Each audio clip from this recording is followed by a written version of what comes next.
Olá, pessoal. O que quero compartilhar hoje com vocês é a respeito de uma das palavras mais usadas e provavelmente menos compreendidas no meio cristão. É a palavra graça. Teólogos, estudiosos da Bíblia tentaram explicar o que é graça, mas nunca chegaram a uma explicação totalmente favorável. Por quê? Por quê? Como explicar o inexplicável? Por essa razão, a minha palavra será apenas mais uma entre tantas outras. Mas espero que de alguma forma possamos ter nossos olhos desvendados para, ao menos, enxergarmos um pouco dessa graça.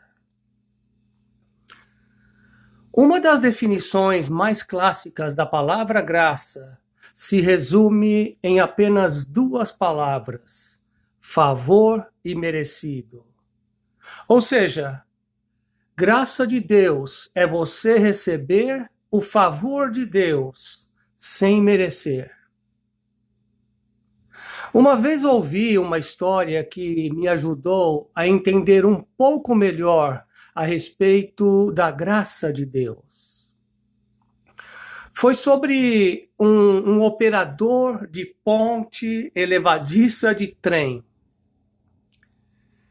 Sabe aquelas pontes sobre o mar que se elevam para o navio passar e são abaixadas para o trem passar?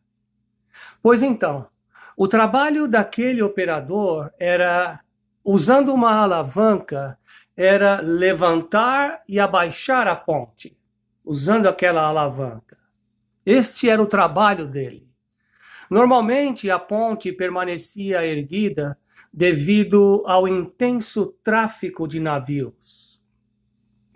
Mas teve um dia que o filho do operador veio trabalhar com o pai. O pai tinha avisado o menino para ficar perto do escritório e sempre longe dos trilhos e da ponte da ferrovia. Acontece que quando chegou a hora do trem passar, o pai olhou em volta e não sabia onde estava o menino, seu filho. Então, de repente, à distância, ele viu o seu filho preso no trilho do trem. Agora, veja que situação. Aquele pai estava entre a cruz e a espada. Se ele deixasse a sala de controle para resgatar seu filho, isso iria custar a vida de centenas de passageiros naquele trem. Se ele abaixasse a ponte, seu filho certamente morreria de uma morte terrível, esmagado. Quando o trem se aproximou, o homem soltou a alavanca para baixar a ponte e então virou a cabeça e deu as costas enquanto a ponte abaixava.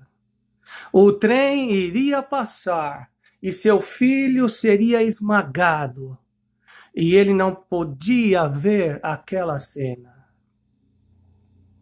Os passageiros daquele trem, sem saber o que acabara de acontecer, atravessaram a ponte naquele trem em segurança.